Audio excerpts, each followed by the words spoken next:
Luxury watchmaking often follows century-old rules, but Hublot has never really played by those rules.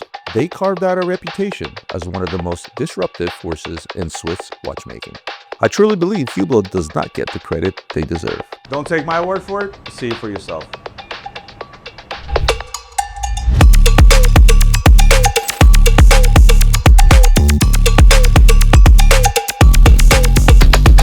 So we're going to start with the first facility where we machine all our components for movements and for cases, mainly technicians, micromechanics, specialist engineers. So here we really wanted to have a workshop where we have all our machines. This helps us really to be very flexible and very agile. So we're going to start through here. You can see here on this machine, this is a modular machine, where really the component move from one machine to the other. So step by step. So it's hours of programming. So now we come to the CNC, let's say more standard machines that we also have. So the first machines that you showed us, if you decided to add, if you need an additional step, because they're modular, you simply plug in another machine or takeaway machine to get the final product because they're all integrated together. Where here, it's a specific part per machine. Exactly. Okay, got it. So this is what we're doing here. So he's setting the machine at the moment, so he's programming the machine. So he's doing the plate here for the 911. So this is the main plate of the 911, and you can see here, this is where all the barrels will come. 2 days of setting the machine for this operation. I'll ask him a question. Yeah. Once he's done setting the machine in a typical day, how many of those components will this machine produce once it's all programmed? So it's only 40 pieces, but as it's very technical, programming is quite long, and then the machine is quite long. It will be about a week's time production. All our complicated watches, all the profile turning will be done here. We have the bars that are put inside this main machine. They will be pushed inside the machine, and the bar will rotate, and the tool will be still, and it's the bar that will be cut through the main tool. So it looks long, but it's very small. It's very thin. And this is the final product at the end. It's going to show us one component coming out of the machine. We're just going to put it inside the rubber so we see it. Oh my, look at that. That is insane. So this area is 500 millimeter size. 500. La moitié d'une feuille de papier. This. You cannot even you can't put a paper through it, right? It's small. This thing is smaller than the sheet of paper. Here we're going to see all the CNC machines where we produce the components for our cases. So movements and cases, and at the end we have the final product. What's very interesting that we have now robots in front, and the robot will take a picture. By taking the picture, it will know exactly the orientation of the component. It will pick it up, put it inside the main machine, and then all the machine goes on through here. And we have, again, of course, all the tools out there now. It's just changed the tool, so it's great. It's going to the next operation, and then it starts again the machining. Oh, carbon. And here comes the carbon. Frosted carbon.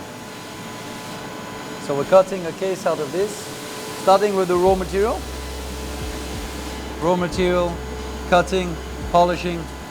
If a stainless steel case takes a minute to produce, Yep. how many minutes would a sapphire case take to produce? Let's say a steel case will take about, a full case would take about, I'm talking only about machining operations. Right. It would take about 15 minutes to produce. A sapphire case would take about 20 hours.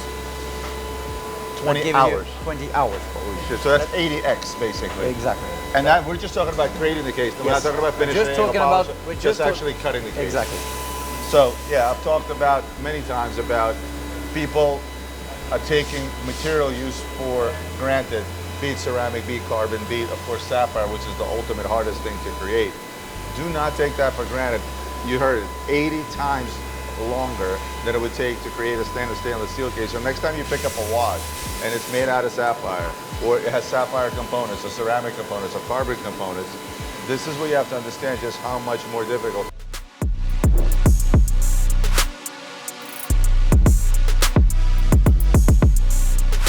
And now we're going to go to, as I said, in the workshops where we do the finishing of the components. So he's really polishing, as we can see. So this is a classic fusion case. and he's polishing the product. So here's what we call the angling. So we're angling all the components, all the side of the components, and that's all done by hand. So the small wheel is going to be put in position, and then with a sandblasting paper, it will rotate and it will give us the specific finishing. So we start from here, and then at the end, this is what we get. When people tend to imagine a manufacturer, a big manufacturer that produces art, obviously automation of machinery is of the utmost importance. You got to keep up with the times. You're not going to produce thousands of watches by sitting there and cutting every case by hand. But it still comes down to a human. It still comes down to hand finishing, literally physically by hand. And just because the production is massive and you saw a lot of the automations we showed earlier, doesn't mean the human element is gone. It all ends with the human element, and we haven't even gotten to assembly yet. We're simply talking about finishing. So people probably don't know about it, but we also do our stone setting. We have 3 stone setters that are working here at Hublot. What we want to do is to have the know-how, and we have the know-how for all the types of stone settings. And our 3 stone setters have been working for us for many years now. Just to give you also an example, this is a dial, if you want to look through. So this is a dial that all the setting was done by hand. You were asking the question. The skull here has really been designed fully by the stone setter, so he had a drawing, but then he worked on it and prepared it and did it all by itself.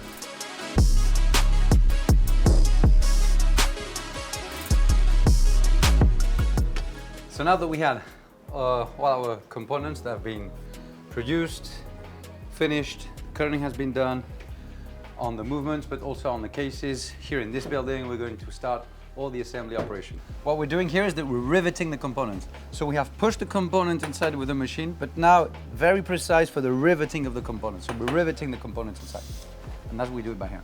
So the very small pin that you see here is going to be pressed down inside one hole. Why is it not machined? Because it's so small. It's so small. It's not a big production. It's going to go on a complicated watch. Picking the component up, very difficult. Put it inside, it's very difficult. Even if we try it, we never do it. So here the watchmaker here is going to make sure that we set the movement perfectly. At the moment, Sandra is working on the Mecha 10 movement, so the 10-day power reserve. During the whole life of the movement, we make sure that we're always stabilized and the movement will give perfect time. So from there, on all the indications that the watchmaker gets, from all the different aspects and settings of these positions, he will work on the movement to have, of course, the perfect setting and the perfect timing. You can show the world how strong of a manufacturer you are, how innovative of a manufacturer you are. And it doesn't necessarily mean that you have to measure a manufacturer by the fact that they can make a emitter, repeater, a tourbillon, or a combination thereof, or perpetual calendars, or things of that nature. A chronograph can be just as impressive as a grand complication. However, some of the stuff you guys make is a completely different take on grand complication watches. It's not your traditional, perpetual calendar registers and tourbillon as you would imagine it. The MP line stuff is just out of this world, but I'll let this gentleman tell us more about it. Here, yeah, we're really in the high complicated department. So here, 13 watchmakers that work only on these specific products. This is the movement where we beat the world record, 50-day power reserve. It's also my favorite part, to wind it. You get a drill. With the screwdriver, yeah, with the drill. It's also here where we do all our, let's say, skeleton movements, tourbillon movements, but we go much further than just tourbillon. As you were saying, Roman, tourbillons are not always the most complicated things to produce, to do, to assemble, but we went much further with this tourbillon movement, which has sapphire platine. So the full plate is made out of sapphire, and it's great because it's a good transition. We're going to see the full head watch and the final product. So I was talking to you about that sapphire plate, and what does it give? It looks like all the components are floating, right? Full transparency. So all the plate here is the sapphire plate that you see here, and all the components are holding on there. It's like magic. I always tell watch collectors, take away the brand name and look what's inside first. Then look at aesthetics, then look at history, and then figure out what sings to you and what's most important to you. To me personally, as a watch geek, everything is important, but mainly for me, it's what's inside the watch, the history, and achievements. Because mind you, Hublot is not that old. That's right. And the amount of stuff that they were managed to achieve in such a short amount of time, it took some companies hundreds of years. And you guys did it in 20, which is amazing.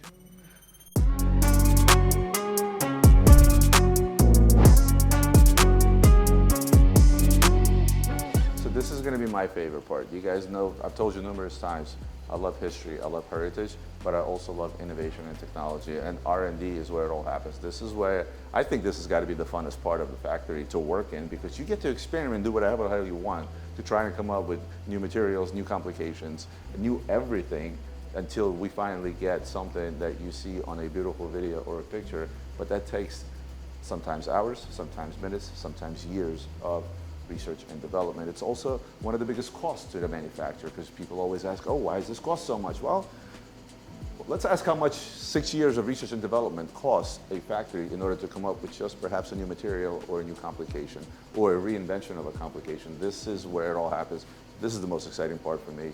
So I'm going to turn it over to you, because this is what you do, and let you explain to us what takes place in this beautiful laboratory, I guess we can call it. So hello and welcome to the Research and Development department. I will explain to you a bit what we're doing here by talking about the two materials that were developed here, that were patented, and that we still make in here to this day. So you have the magic gold and the colored ceramic. So for the little story for this material, the idea was born with Jean-Claude Biver in 2009, and he basically had the idea to create a material, so a golden material that would be 18 carats, but scratch proof.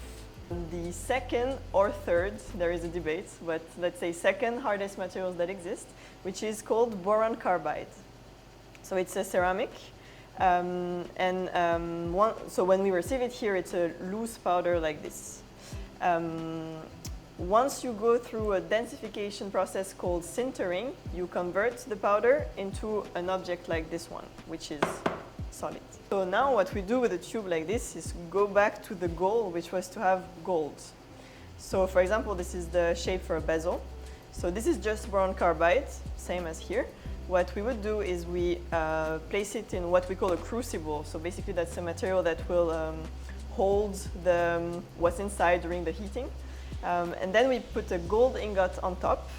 We place both in the furnace that you have over there, which is gas assisted. So we will heat like a regular furnace. It will melt, but spontaneously not go inside, because the gold is still too viscous, so it will not enter like the liquid did. So the molten gold will go a bit where it finds place, so outside.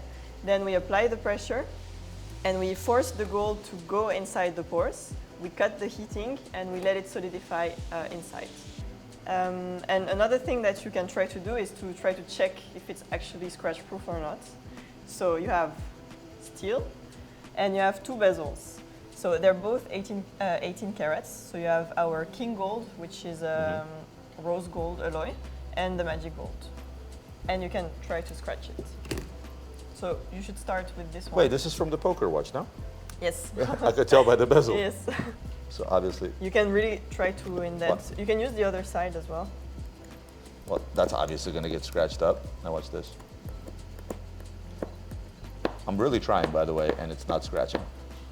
And I'm using a drill bit. So a lot of times, there are other brands, we won't mention any names, that use different names for their gold products. Some use things like honey gold or Everose gold. Well, magic gold is not about naming a gold a certain way. It's actually an innovation that becomes literally unscratchable. Now tell me about this colorful palette here. So now moving on to the colored ceramic.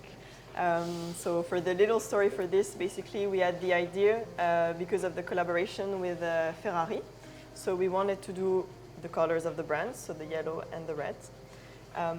And it's a bit counterintuitive, but in terms of ceramics, it's very hard to make. Even though it's primary colors, it's the two hardest to make. And it wasn't seen before. So at the time, we contacted our supplier of both the ceramic that we use and the pigments that we use to color, and we tried to understand why it wasn't possible and what would happen if we tried. And they told us that we couldn't make it, and if we try, we would obtain this, which is what we got. So what we did to obtain such colors and to preserve the pigments is that we didn't change the starting materials because you cannot change it. You have to work with what you have. But we changed the technique. We introduced a new technique of sintering, so we don't use the same furnace as for here, but we simply bought the two machines that you saw on the left when you entered, the one that is blinking red over there. And so these are called SPS, for spark plasma sintering. So they will sinter and densify with an electrical current that goes through the material. But on top of that, we are able to apply a very high pressure on the powder. Actually, we use molds like these. I can show you. So you have a piston, you have the matrix that you put here, and roughly what we do is we take the powder, we put it inside, and we close it again, like this. And on this surface, we will apply the equivalent of 12 tons, which is a very high pressure. The particles are very close to each other with the mechanical energy, and so you need to provide less energy in the form of heat. If you increase the pressure, you can decrease the other parameter, which is the temperature. So we actually go to a very high pressure that we are just below the temperature to which they react, and they're preserved. Yeah. So when, again, some of these things have been taken for granted so many times. Oh, it's a ceramic bezel. Oh, it's this color, it's this color. Don't take those things for granted. It took years and a lot of innovation to be able to come up with that. So why is it that I speak so highly of Hublot, right? They're a great example of what a brand does in order to shape current horological history, one that will be talked about some time from now. They're creating a new path with every single piece. People will talk bad about industry disruptors, but the truth is no modern watch brand is as impactful as Hublot. I hope by viewing this innovative work happening at their workshops, you'll begin to understand why Hublot is at the top and will continue to push boundaries of modern watchmaking. Other than that, I hope you guys enjoyed the video. As always, I ask that you like, comment, share, subscribe, and I'll see you on the next one.